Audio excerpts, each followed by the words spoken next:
ಬಾಡೂಟ ಬಳಗದ ವತಿಯಿಂದ ಮಂಡ್ಯ ನಗರದ ಕರ್ನಾಟಕ ಸಂಘದ ಕೆ.ವಿ. ಶಂಕರಗೌಡ ಸಭಾಂಗಣದಲ್ಲಿ ಮಂಡ್ಯ ಮುನ್ನುಡಿ ಕಾರ್ಯಕ್ರಮದಲ್ಲಿ ವಿಶೇಷ ಕಾರ್ಯಕ್ರಮ ನಡೆಯಿತು. ಸಮಾರಂಭದಲ್ಲಿ ಹಿರಿಯ ಪತ್ರಕರ್ತ ರಘುನಾಥ್ ಚಹಾ ಭಾಗವಹಿಸಿ ಮಾತನಾಡಿದರು. ಸಮಾರಂಭವನ್ನು ಮೊಟ್ಟೆ ತಿನ್ನುವ ಮೂಲಕ ಗಣ್ಯರು ಉದ್ಘಾಟಿಸಿದರು. ರಘುನಾಥ್ ಚಹಾ ಮಾತನಾಡಿ, ನಾನು ಎಲ್ಲ ಕಾರ್ಯಕ್ರಮಗಳಲ್ಲಿ ಪುಸ್ತಕ ಹಿಡಿದು ನಿಲ್ಲುವುದು ಸಹಜ, ಆದರೆ ಇಂದು ನಾನು ಮೊಟ್ಟೆಯನ್ನು ಹಿಡಿದು ನಿಂತದ್ದು ವಿಶೇಷ ಎನಿಸಿತು ಅಂತ ಅವರು ಹೇಳಿದರು. ಸಕ್ಕರೆ ಆರೋಗ್ಯಕ್ಕೆ ಹಾನಿಕರ ಎಂಬುದು ನನಗೆ ಗೊತ್ತು. ವೈಯಕ್ತಿಕ ಆರೋಗ್ಯ ಮತ್ತು ಸಮಾಜಕ್ಕೆ ಬಹಳ ಅವಶ್ಯಕವಾಗಿದೆ.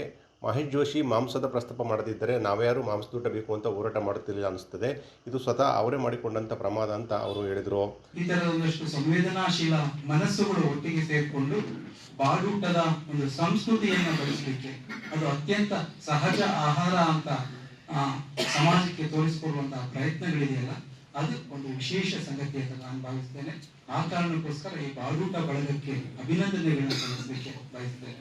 ಕರ್ನಾಟಕದ ಅನೇಕ ಜಿಲ್ಲೆಗಳಲ್ಲಿ ಇದೇ ಪ್ರಶ್ನೆ ಮುನ್ನೆಲೆಗೆ ಬಂದಿದ್ರು ಕೂಡ ಅದು ಈ ರೀತಿಯ ಯಶಸ್ಸನ್ನ ಪಡಿತಾ ಇರ್ಲಿಲ್ವೇನೋ ಅಂತ ನನಗೆ ಅನಿಸುತ್ತೆ. ಯಾಕೆಂದ್ರೆ ಈ ಮಂಡ್ಯ ನೆಲದ ಒಂದು ಸೊಗಡು ಇದೆಯಲ್ಲ, ಬಾಡೂಟದ ಇಲ್ಲಿನ ಸಂಸ್ಕೃತಿ ಇದೆಯಲ್ಲ, ಅದು ಈ ಚಳುವಳಿಗೆ ಒಂದು ಯಶಸ್ಸನ್ನ ತಂದುಕೊಡ್ತು ಅಂತ ನನಗೆ ಅನಿಸುತ್ತೆ. ವಿಷವನ್ನ ಕೂಡ ಹಿಮ್ಮೆಟ್ಟಿಸಿದ ರೀತಿ ಇದೆಯಲ್ಲ, ಅದು ಈ ನೆಲದ ಒಂದು ವಿವೇಕ, ಒಂದು ಕುವೆಂಪು ಪ್ರಜ್ಞೆಯ ವಿವೇಕ ಅಂತ ನಾನು ಭಾವಿಸ್ತೇನೆ. ಆ ಕಾರಣಕ್ಕೋಸ್ಕರ ಈ ಜಿಲ್ಲೆಯ ನಾಗರಿಕರಿಗೆ ಅಭಿನಂದನೆಗಳನ್ನ, ಶುಭಾಶಯಗಳನ್ನ ಹೇಳಲಿಕ್ಕೆ ಬಯಸ್ತೇನೆ. ಅಂದ್ರೆ ಈ ಮಾದರಿ ಇದೆಯಲ್ಲ, ಅದು ಯಾವಾಗ ಕೋಮು ಗಲಭೆಯನ್ನ, ಸಮಾಜವನ್ನ ವಿಭಜಿಸುವಂತಹ ಘಟನೆಗಳು ನಡೀಲಿಕ್ಕೆ ಶುರುವಾಗುತ್ತೋ, ಅದನ್ನ ಈ ನಾಡಿನ ವಿವೇಕದ ಮುಖಾಂತರ, ಸಾಹಿತ್ಯ ಸಂಸ್ಕೃತಿಯ ಪರಂಪರೆ, ನಮ್ಮ ಒಂದು ವಿವೇಕ ಪರಂಪರೆಯನ್ನ ಕೊಟ್ಟಿದೆಯಲ್ಲ, ಅದರ ಮುಖಾಂತರ ಹಿಮ್ಮೆಟ್ಟಿಸುವ ಪ್ರಯತ್ನಗಳನ್ನ ಪರಿಣಾಮಕಾರಿಯಾಗಿ ಮಾಡುವಂತಹದ್ದು ಒಂದು ಇವತ್ತಿನ ಅಗತ್ಯ ಅಂತ ನಾನು ಭಾವಿಸ್ತೇನೆ. ಅಂತ ಅಗತ್ಯವನ್ನ ನೀವೆಲ್ಲ ತುಂಬಾ ಯಶಸ್ವಿಯಾಗಿ, ಪರಿಣಾಮಕಾರಿಯಾಗಿ ಮಾಡ್ತಾ ಇದ್ದೀರಿ ಅಂತ ನನಗೆ ಅನ್ಸುತ್ತೆ. ಈ ಬಾಡೂಟದ ಚಳುವಳಿ 1 ವರ್ಷದ ನೆನಪು ಇದೆಯಲ್ಲ, ಅದು ಕೇವಲ ನೆನಪಷ್ಟೇ ಅಂತ ನನ್ಗೆ ಅನ್ಸಲ್ಲ. ಅದು ನೆನಪಿನ ನೆಪದಲ್ಲಿ ನಾವು ವರ್ತಮಾನಕ್ಕೆ ಅದನ್ನ ಕಳೆದಾಗ್ತಾ ಇದ್ದೇವೆ. ಅದು ನಿರಂತರವಾಗಿ ಮುಂದುವರಿಯಬೇಕಾದಂತಹ ಚಳುವಳಿ ಅಂತ ನಾನು ಭಾವಿಸ್ತೇನೆ. ಆ ಚಳುವಳಿಯ ಇಲ್ಲಿ ಬೀಜ ಬಿದ್ದಿದೆಯಲ್ಲ ಮಂಡ್ಯ, ಅದು ನಾಡಿನ ಎಲ್ಲ ಭಾಗಗಳಲ್ಲೂ ಹಬ್ಬಲಿ ಅಂತ ಆಶಿಸ್ತಾ. ಸಮಾರಂಭದಲ್ಲಿ ಪ್ರಗತಿಪರ ಚಿಂತಕರಾದ ಶಿವಸುಂದರ್ ಭಾಗವಹಿಸಿದ್ರು.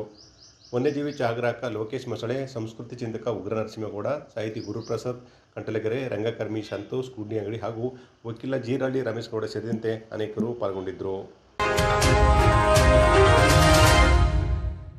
ಪಾಂಡವಪುರ ತಾಲೂಕಿನ ಅರಳುಕುಪ್ಪೆ ಗ್ರಾಮ ವ್ಯಾಪ್ತಿಯ ವಿಶ್ವೇಶ್ವರ ನಾಲೆಯ ಹೊರವಲಯದಲ್ಲಿ ಮೊಸಳೆ ಕಾಣಿಸಿಕೊಂಡಿರುವ ಬಗ್ಗೆ ಸಾರ್ವಜನಿಕರು ಮಾಹಿತಿ ನೀಡಿದ ಹಿನ್ನೆಲೆಯಲ್ಲಿ ಅರಣ್ಯ ಇಲಾಖೆ ಅಧಿಕಾರಿಗಳ ತಂಡ ಸ್ಥಳಕ್ಕೆ ಭೇಟಿ ನೀಡಿತು. ಕಾಲುವೆಗೆ ಹೊಂದಿಕೊಂಡಿದ್ದ ಹಳ್ಳದಲ್ಲಿ ತುಂಬಿಕೊಂಡಿದ್ದ ನೀರನ್ನು ಅರಣ್ಯ ಸಿಬ್ಬಂದಿ ಖಾಲಿ ಮಾಡಿದ ವೇಳೆ ಮೊಸಳೆ ಇರುವುದನ್ನು ಖಚಿತಪಡಿಸಿಕೊಂಡರು. ನಂತರ ಕಾರ್ಯಾಚರಣೆ ನಡೆಸಿದ ಅರಣ್ಯ ಇಲಾಖೆ ಅಧಿಕಾರಿಗಳ ತಂಡ ಯಶಸ್ವಿಯಾಗಿ ಮೊಸಳೆಯನ್ನು ಹಿಡಿದು ಪ್ರಾಣಿ ಸಂಗ್ರಹಾಲಯ ಇದಕ್ಕೆ ಹಸ್ತಾಂತರ ಮಾಡಿತು. ಕಾರ್ಯಾಚರಣೆಯಲ್ಲಿ ಡಿಆರ್ಎಫ್ಸಿ ಧರ್ಮೇಂದರ್, ಯೋಗೇಶ್ ಕುಮಾರ್, ಲಾಮಣಿ ಹಾಗೂ ಇನ್ನಿತರ ಅಧಿಕಾರಿಗಳು ಭಾಗವಹಿಸಿದರು.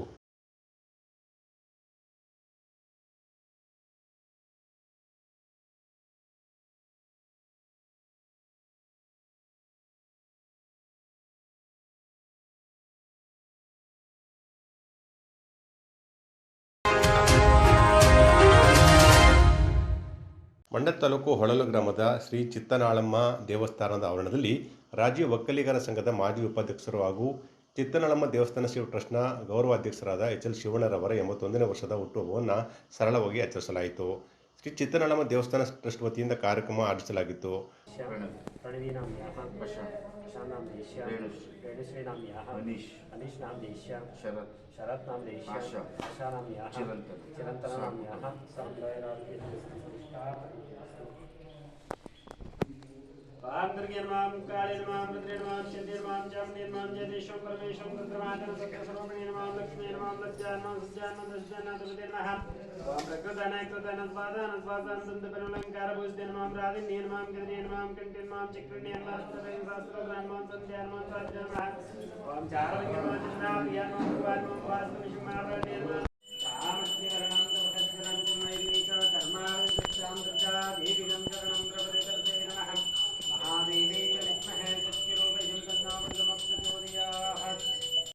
यजमान ಮಾಜಿ ಶಾಸಕರಾದ ಎಚ್ ಪಿ ರಾಮರವರು ಕಾರ್ಯಕ್ರಮದ ಉದ್ಘಾಟನೆ ನೆರವೇರಿಸಿ ಮಾತನಾಡಿ, ಜಿಲ್ಲೆಯ ಹಿರಿಯ ಮುತ್ಸದ್ದಿ ಎಚ್.ಎಲ್. ಶಿವಣ್ಣ 80 ವರ್ಷಗಳನ್ನು ಪೂರೈಸಿ 81ನೇ ವರ್ಷಕ್ಕೆ ಕಾಲಿಡುತ್ತಿರುವ ಸಂದರ್ಭದಲ್ಲಿ ಎಲ್ಲರಿಗೂ ಸಂತಸ ತಂದಿದೆ. ಅವರ ಜೀವನ ಉತ್ತಮವಾಗಲಿ ಮತ್ತು ಇನ್ನಷ್ಟು ಉತ್ತಮ ಕೆಲಸಗಳನ್ನು ಅವರು ಮಾಡಲಿ ಅಂತ ಅವರು ಆಶಯವನ್ನು ವ್ಯಕ್ತಪಡಿಸಿದರು. ಈ ಸಂದರ್ಭದಲ್ಲಿ ಚಿತ್ತನಾಳಮ್ಮ ದೇವಸ್ಥಾನದ ಟ್ರಸ್ಟ್ ಆಡಳಿತ ಮಂಡಳಿಯವರು ಅಭಿನಂದಿಸಿ ಶುಭಾರೈಸಿದರು.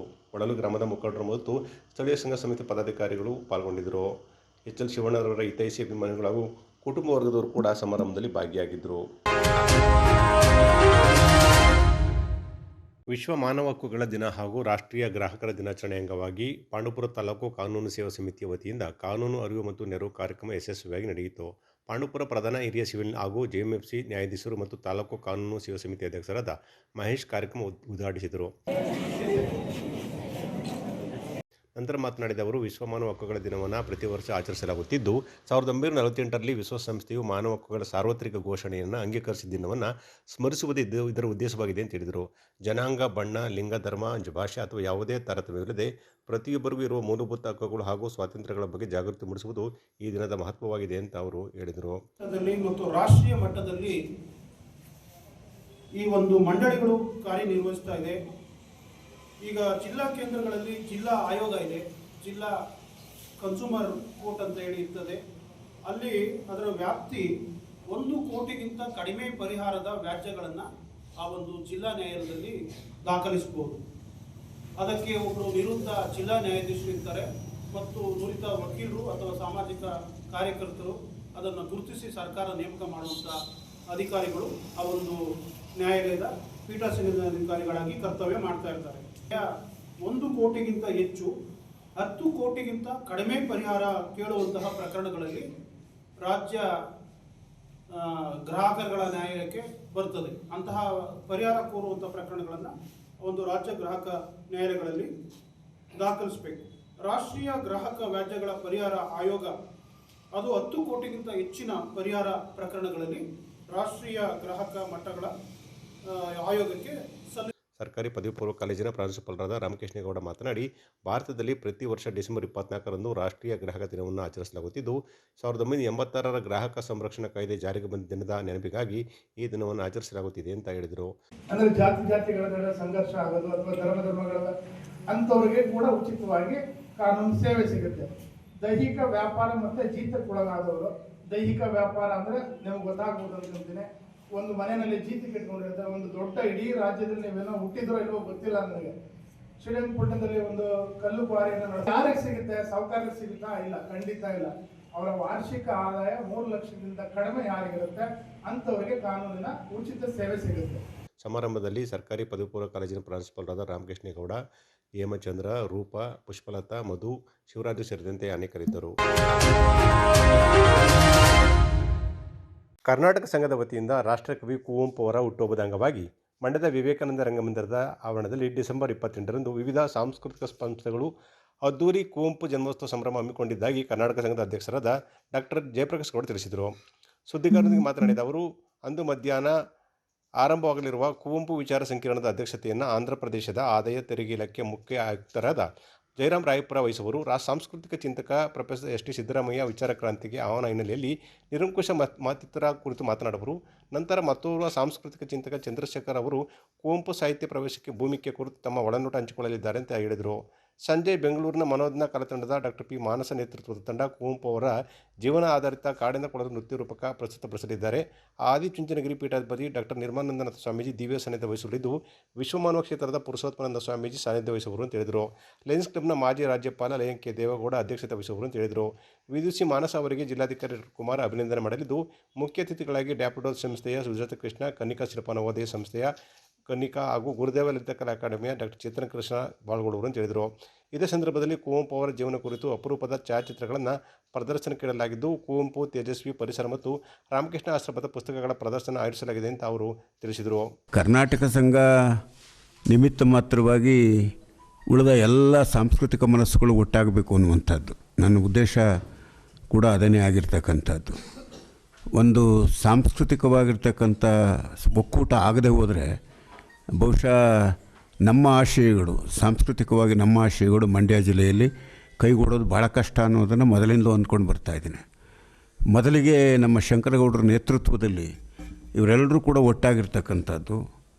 ನಮ್ಮ R Lokesh Patel charitable trust, Ankere M Srinivas ಪ್ರತಿಷ್ಠಾನ, ಎಲ್ಲರೊಳಗೊಂದಾಗು ಮಂಕುತಿಮ್ಮ ಟ್ರಸ್ಟು, ಚಿತ್ರಕೂಟ ಸಾಂಸ್ಕೃತಿಕ ಸಂಸ್ಥೆ, ಪರಿಚಯ ಪ್ರಕಾಶನ, ಸದ್ವಿದ್ಯಾ ಶಿಕ್ಷಣ ಟ್ರಸ್ಟು, ಕನ್ನಿಕಾ ಶಿಲ್ಪ ನವೋದಯ ಶಿಕ್ಷಣ ಸಂಸ್ಥೆ, ಡ್ಯಾಫಡಿಲ್ ಶಿಕ್ಷಣ ಸಂಸ್ಥೆ, ನೆಲದನಿ ಬಳಗ, ಈ ಎಲ್ಲ ಸಂಘ ಸಂಸ್ಥೆಗಳು ಕೂಡ ಒಟ್ಟಾಗಿದ್ದಾವೆ. ಅಂದರೆ ಕುವೆಂಪು ಅವರನ್ನು ಒಟ್ಟಿಗೆ ಎಲ್ಲ ಕುಳಿತು ಅಥವಾ ಒಟ್ಟಿಗೆ ಎಲ್ಲ ಸೇರಿ ತುಂಬ ವಿಜೃಂಭಣೆಯಿಂದ ಆಚರಿಸಬೇಕು ಅನ್ನುವಂಥದ್ದು ಒಂದು ಉದ್ದೇಶ. ಅದು ಈ ಸಾರಿ ಈಡೇರಿದೆ. ಎಲ್ಲ ಸಂಸ್ಥೆಗಳು ಕೈ ಜೋಡಿಸಿದ್ದಾವೆ.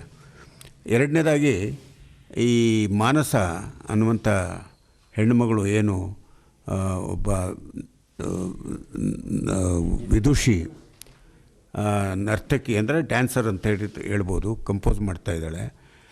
ಅವಳನ್ನು ಹೆಚ್ಚು ಪರಿಚಯ ಮಾಡಬೇಕು ಅನ್ನುವಂಥ ಉದ್ದೇಶ ಏನು ಅಂದರೆ, ನಮ್ಮಲ್ಲಿ ಈ ಇಂಜಿನಿಯರಿಂಗು ಅಥವಾ ಮೆಡಿಕಲ್ಗೆ ಹೋಗ್ಬಿಟ್ರೆ PUCಗೆ ಬಂತು ಅಂತಂದರೆ ಭಾಳ ನಮ್ಮ ತಂದೆ ತಾಯಿಗಳೆಲ್ಲ ಅವರೇ ಪರೀಕ್ಷೆ ಕೂತ್ಕೊಳ್ಳಾಗ ಆಡ್ತಾಯಿರ್ತಾರೆ, ಎಲ್ಲವನ್ನೂ ಬಂದ್ ಮಾಡಿಬಿಡ್ತಾರೆ.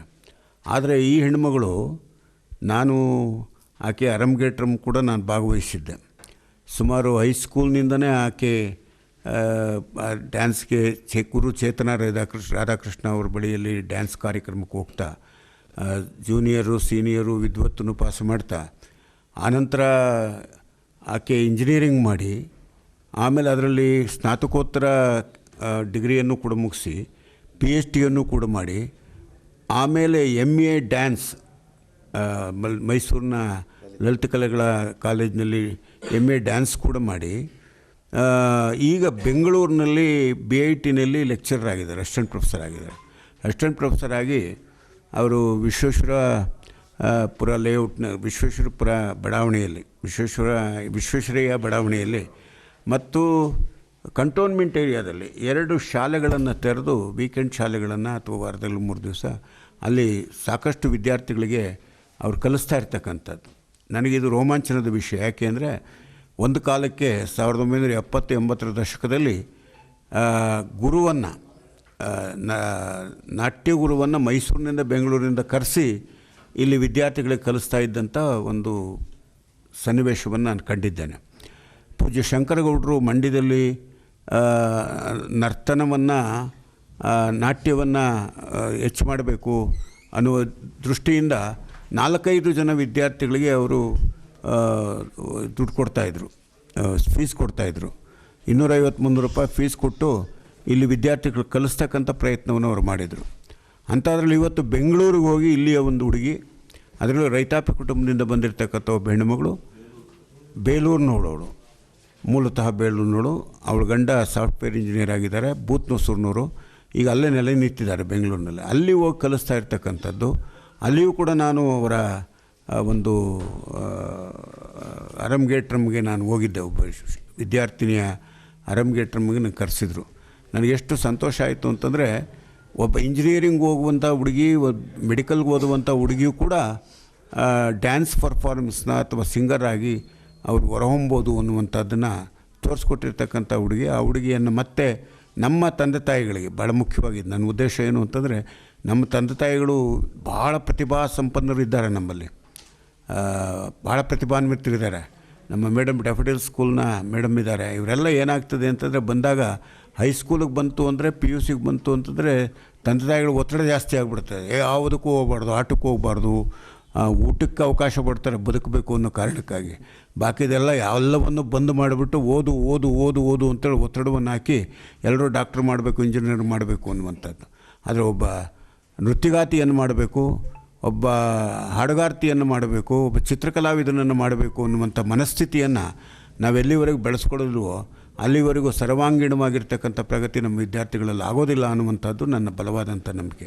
ಗೋಷ್ಠಿಯಲ್ಲಿ ಎಲ್ಲರಿಗೂ ಒಂದಾಗುವ ಮಂಕುತಿಮ್ಮ ಟ್ರಸ್ಟ್ನ ವಿನಯ್ ಕುಮಾರ್, ನಿವೃತ್ತ ಪ್ರಾಂಶುಪಾಲರಾದ ಡಾಕ್ಟರ್ SP ಶಂಕರೇಗೌಡ, ಕರ್ನಾಟಕ ಸಂಘದ ಮಹಿಳಾ ಘಟಕದ ಜಿಲ್ಲಾಧ್ಯಕ್ಷೆ ನಾಗರಬೆಕ್ಕ ಇದ್ದರು. ಪ್ರೊಫೆಸರ್ HL ಕೇಶವಮೂರ್ತಿ ಪ್ರತಿಷ್ಠಾನದ ವತಿಯಿಂದ 8ನೇ ವರ್ಷದ ಪ್ರೊಫೆಸರ್ HLK ವೈಚಾರಿಕ ಪ್ರಶಸ್ತಿ ಪ್ರದಾನ ಸಮಾರಂಭ ಡಿಸೆಂಬರ್ 27ರಂದು ಬೆಳಗ್ಗೆ 10:30 ಗಂಟೆಗೆ ಮಂಡ್ಯದ ಗಾಂಧಿ ಭವನದಲ್ಲಿ ನಡೆಯಲಿದೆ ಅಂತ ಪ್ರತಿಷ್ಠಾನದ ಕಾರ್ಯದರ್ಶಿ ರಾಜೇಂದ್ರ ಪ್ರಸಾದ್ ತಿಳಿಸಿದರು. HLK ಪ್ರಶಸ್ತಿಯನ್ನು ಈ ಬಾರಿ ಮೈಸೂರು ರಂಗಾಯಣ ಕಲಾವಿದೆ BN ಶಶಿಕಲಾ ಅವರಿಗೆ ನೀಡಲಾಗುತ್ತಿದ್ದು, ಖ್ಯಾತ ಚಿಂತಕ ಡಾಕ್ಟರ್ B ಸುಜಯ್ ಕುಮಾರ್ ಪ್ರಶಸ್ತಿ ಪ್ರದಾನ ಮಾಡುವರು ಅಂತ ಅವರು ಸುದ್ದಿಗೋಷ್ಠಿಯಲ್ಲಿ ತಿಳಿಸಿದರು. ಪ್ರೊಫೆಸರ್ HLK ಪ್ರಶಸ್ತಿ ಕುರಿತು ಕನ್ನಡ ಉಪನ್ಯಾಸಕ ಡಾಕ್ಟರ್ ಅನಿತಾ ಮಂಗಲ ಮಾತನಾಡಲಿದ್ದು, ಪ್ರೊಫೆಸರ್ ಎಚ್ ಎಲ್ ಕೇಶವಮೂರ್ತಿ ಪ್ರತಿಷ್ಠಾನದ ಅಧ್ಯಕ್ಷ ಗುರುಪ್ರಸಾದ್ ಕೆರಗೋಡು ಅಧ್ಯಕ್ಷತೆ ವಹಿಸುವರು ಅಂತ ಹೇಳಿದರು. ವೈಚಾರಿಕವಾಗಿ ಸಾಧನೆ ಮಾಡಿದವ್ರಿಗಾಗಿ ಕೊಡ್ತಾ ಇದ್ದೀವಿ. ಈ ವೈಚಾರಿಕತೆ ಅನ್ನೋದು ನಾವು ಬರೀ ಕೇವಲ ವಿಚಾರವಾದಕ್ಕೆ ಮಾತ್ರ ಅದನ್ನು ಸೀಮಿತಗೊಳಿಸ್ತಾನೆ ಅದನ್ನು ಕೃಷಿ, ಕಾರ್ಮಿಕರ ಹೋರಾಟ, ರಾಜಕೀಯ ಮತ್ತು ಸಾಮಾಜಿಕವಾದ ಕಾರ್ಯಕರ್ತರು ಮತ್ತು ಮಹಿಳಾ ಸಬಲೀಕರಣ, ಈ ರೀತಿ ಬೇರೆ ಬೇರೆ ಬೇರೆ ಬೇರೆ ಕ್ಷೇತ್ರಗಳಿಗೆ ಸಂಬಂಧಪಟ್ಟಂಗೆ ಕೆಲಸ ಮಾಡಿದಂಥ ಹೆಚ್ಚು ಪ್ರಚಾರದಲ್ಲಿ ಇಲ್ಲದೇ ಇರುವಂಥ ವ್ಯಕ್ತಿಗಳನ್ನು ಆದಷ್ಟು ಆಯ್ಕೆ ಮಾಡಿ ಇಷ್ಟು ವರ್ಷ ಕೂಡ ನಾವು ಪ್ರಶಸ್ತಿಗಳನ್ನ ನೀಡ್ತಾ ಬಂದಿದ್ದೀವಿ. ಈ ವರ್ಷ ಕೂಡ ಆ ಪ್ರಶಸ್ತಿಯನ್ನು ರಂಗಾಯಣದ ಕಲಾವಿದೆಯಾಗಿ ಕೆಲಸ ಮಾಡ್ತಿರುವಂಥ ಶ್ರೀಮತಿ BN ಶಶಿಕಲಾ ಅವರಿಗೆ ಈ ವರ್ಷದ ಪ್ರೊಫೆಸರ್ ಎಚ್ ಎಲ್ ಕೆ ವೈಚಾರಿಕ ಪ್ರಶಸ್ತಿ 2025 ಅನ್ನು ನಾವು ನೀಡ್ತಾ ಇದ್ವಿ. ಅದನ್ನು ಆಯ್ಕೆ ಮಂಡಳಿ, ನಮ್ಮ ಪ್ರತಿಷ್ಠಾನದಲ್ಲಿದ್ದಂಥ ಆಯ್ಕೆ ಮಂಡಳಿ ಅವರನ್ನು ಆಯ್ಕೆ ಮಾಡಿದೆ. ನಾವು ಇದುವರೆಗೂ ಕೂಡ ಆದಷ್ಟು ಇದನ್ನು ಎಚ್ ಎಲ್ ಕೆ ಅವರು ಹೆಚ್ಚು ಮಹಿಳೆಯರ ಸಮಾನತೆ ಮತ್ತು ಇದರ ಬಗ್ಗೆ ಹೆಚ್ಚು ಅವರು ನಂಬಿಕೆಯನ್ನು ಉಳ್ಳವರಾಗಿದ್ದರಿಂದ ಪ್ರತಿ ವರ್ಷದಲ್ಲಿ ಒಂದು ವರ್ಷ ಪುರುಷರಿಗೆ ಸಿಕ್ಕರೆ ಆ ಪ್ರಶಸ್ತಿ, ಮುಂದಿನ ವರ್ಷ ಅದನ್ನು ಮಹಿಳೆಯರಿಗೆ ನಾವು ಮೀಸಲಿಟ್ಟಿದ್ದೀವಿ. BN ಶಶಿಕಲಾ ಅವರು ಕಳೆದ 37 ವರ್ಷಗಳಿಂದ ರಂಗಾಯಣದಲ್ಲಿ ಕಲಾವಿದೆಯಾಗಿ ಕೆಲಸ ಮಾಡಿದ್ದಾರೆ. ಮತ್ತು ಅವರು ಹೆಚ್ಚು ಕಸ್ತೂರಿಬಾ ಗಾಂಧಿ ಥರದ ಹೆಚ್ಚು ನಾಟಕಗಳಲ್ಲಿ ಕೆಲಸ ಮಾಡ್ತಿರೋ ಜೊತೆಗೆ ಮಕ್ಕಳಿಗೆ ಮತ್ತು ಬೇರೆಯವರಿಗೆಲ್ಲ ಹೆಚ್ಚು ಶಿಬಿರಗಳನ್ನ ಮಾಡಿ ಅವರಿಗೆ ತರಬೇತು ಮಾಡುವಂಥ ಸಂಘಟನೆಗಳು ಕೂಡ ಇದ್ದಾರೆ. ಹಾಗಾಗಿ ಅವರನ್ನು ಈ ವರ್ಷ ನಾವು ಪ್ರೊಫೆಸರ್ ಎಚ್ ಎಲ್ ಕೆ ಪ್ರಶಸ್ತಿಗೆ ಆಯ್ಕೆ ಮಾಡಿದ್ವಿ. ಪ್ರಶಸ್ತಿ ಮೊತ್ತ 10,000 ರೂಪಾಯಿ ನಗದು ಮತ್ತು ಪ್ರಶಸ್ತಿ ಪತ್ರವನ್ನು ಒಳಗೊಂಡಿರುತ್ತೆ. ಕಾರ್ಯಕ್ರಮವನ್ನು ನಾಳಿದ್ದು ಶನಿವಾರ ದಿವಸ ಬೆಳಿಗ್ಗೆ 10:30ಕ್ಕೆ ಗಾಂಧಿ ಭವನದಲ್ಲಿ ನಾವು ಕಾರ್ಯಕ್ರಮವನ್ನು ಏರ್ಪಡಿಸಿದ್ವಿ. ಕಾರ್ಯಕ್ರಮದ ವಿವರಣೆಗಳನ್ನ ನಮ್ಮ ಟ್ರಸ್ಟ್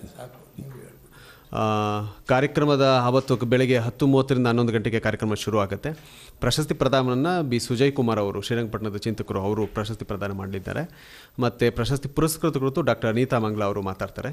BN ಶಶಿಕಲಾ ಅವರು ಇರ್ತಾರೆ. ಮತ್ತು ನಮ್ಮ ಪ್ರತಿಷ್ಠಾನದ ಅಧ್ಯಕ್ಷರಾದ ಗುರುಪ್ರಸಾದ್ ಕೆರಗೋಡು ಅವರು ಅವತ್ತು ಕಾರ್ಯಕ್ರಮದಲ್ಲಿರ್ತಾರೆ. ಗೋಷ್ಠಿಯಲ್ಲಿ ಪ್ರತಿಷ್ಠಾನದ ಕೆಬೋರೆ ಇದ್ದರು.